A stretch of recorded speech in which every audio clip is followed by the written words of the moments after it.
Salut et bienvenue dans l'épisode 11 de cette série. Aujourd'hui, on va voir l'héritage dans la POO. Mais pour commencer, qu'est-ce que c'est que l'héritage? Je vais prendre l'exemple sur la classe qu'on avait déjà créée la dernière fois, et je vais créer deux autres classes, la classe magicien et la classe chasseur. Ces deux classes vont avoir les mêmes informations que la classe player.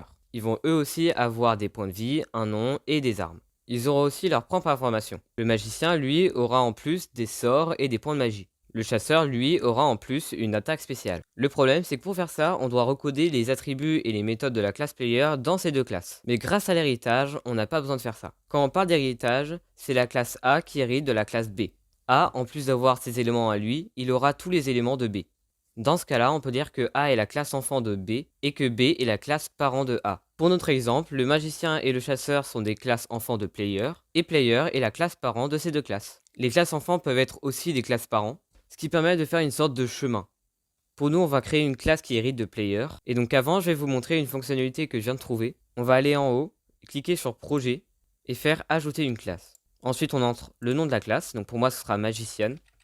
Ici, on a le nom du fichier header. Et ici, le nom du fichier C++. Ensuite, on fait OK. Et on peut voir que ça nous a ajouté deux nouveaux fichiers.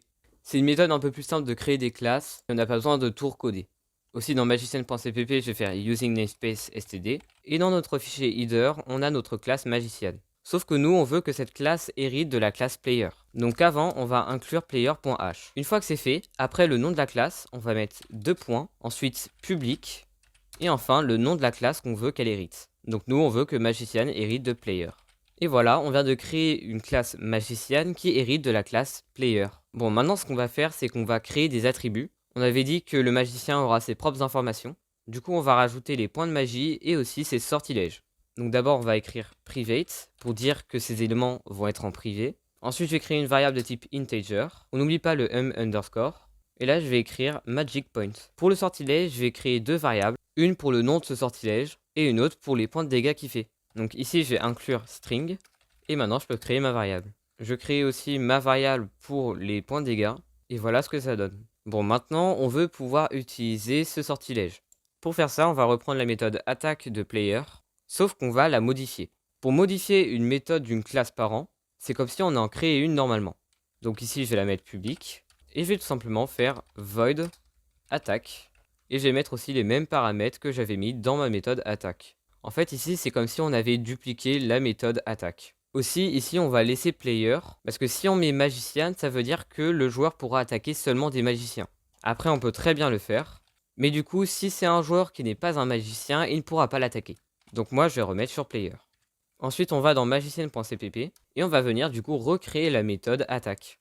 Donc pour ça, on donne la classe, ensuite la méthode, donc nous c'est attaque, et dedans, on va faire target.getDamage, donc exactement comme dans attaque de la classe player, sauf que cette fois-ci, dans les parenthèses, on va pas mettre les points de dégâts de l'arme, mais les points de dégâts du sort. Donc ici, on va faire m spell damage. Donc ici, je vais inclure iostream.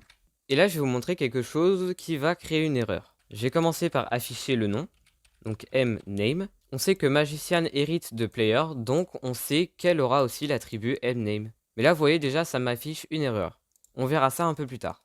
Donc ici, j'affiche en premier le nom du joueur. Ensuite, utilise le sort. Et enfin, j'affiche le nom du sort.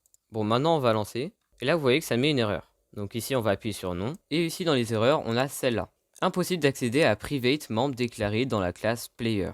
On peut voir ici que mname est un attribut privé. Ce qui veut dire que seule la classe player peut y accéder. Et du coup, même ces classes enfants ne peuvent pas y accéder. Si on met ces attributs en public, ça briserait la règle de l'encapsulation. Et ce serait aussi très énervant de créer une méthode pour chaque attribut. Au lieu de faire ça, on peut changer private par protected. Dans protected, tous les attributs ici sont accessibles non seulement dans la classe player, mais aussi toutes les classes qu'il hérite. Donc nous, il hérite aussi magician, donc lui aussi pourra y accéder. Ici, on peut voir que l'erreur a disparu. On peut lancer et vous verrez qu'il n'y aura aucune erreur. Bon, le truc maintenant, c'est qu'on n'a rien fait pour l'instant dans main. Du coup, on va créer une instance de ce magicien. Ici, je vais inclure aussi magician.h et je vais créer une instance de cette classe que je vais nommer player1 et que je vais appeler Hugo. Le problème, c'est qu'ici, ça met une erreur. En fait, quand on crée une classe qui hérite d'une autre, elle n'hérite pas du constructeur. C'est-à-dire qu'il faut recréer ce constructeur. Donc on va revenir dans magician.h et ici on va créer le constructeur magician. Dedans on va juste demander le nom. Dans magician.cpp on va écrire ça. Et donc ici, on a notre constructeur. Le problème, c'est qu'on veut appeler aussi le constructeur de la classe player pour pouvoir initialiser ces attributs-là. Du coup, ici, avec le raccourci, on peut appeler le constructeur de la classe player. Pour faire ça, on va juste écrire le nom de la classe et on va mettre des parenthèses. Dans les parenthèses, on met les arguments du constructeur. Nous, on se souvient, il demande soit ça, soit ça. Et dans ce constructeur, on a juste demandé le nom. Donc on va juste mettre name. Aussi, je vais initialiser les autres attributs qui sont dans la classe magician. Magic point sera défini sur 100. Le nom du sort, ce sera juste poison. Et il fera 40 points de dégâts. Bon, maintenant c'est bien, on peut retourner ici. Et on va vérifier si la méthode attaque a bien été modifiée. Donc je vais créer un autre joueur. Et je vais demander que Hugo attaque Alex. On sait que Hugo est un magicien, donc normalement il va utiliser un sort. Quand on lance, on voit bien que Hugo utilise le sort poison. Alex reçoit 40 points de dégâts, donc c'est exactement ce qu'on avait mis. Et Alex a maintenant 60 points de vie. Donc voilà, tout marche parfaitement. Et aussi très important, quand on modifie une méthode d'une classe parent, c'est ce qu'on appelle le masquage. Donc là on vient de faire un masquage sur la méthode attaque. Si on veut, on peut faire un démasquage, c'est-à-dire appeler la méthode originale. Pour faire ça, on va mettre le nom de la classe parent, de 2 points, et ensuite la méthode masquée. Ici, en plus de mettre un sort, j'ai demandé d'attaquer. On peut lancer, et on peut voir qu'après ces 3 lignes, on a Hugo attaque avec une hache, Alex reçoit 15 points de dégâts, il a maintenant 45 points de vie. Donc on vient d'appeler la méthode originale. Et voilà, c'est la fin de cet épisode. Mais avant, je vais vous demander de faire un exercice. Il s'agit de créer une classe qui hérite de player, et cette fois-ci, ce sera pour le chasseur. Cette classe aura une méthode pour une attaque spéciale. Vous ne devrez pas faire un masquage de la méthode attaque, vous devrez créer carrément une nouvelle méthode, et le but de cette méthode est de recevoir 5 points de vie quand on attaque quelqu'un.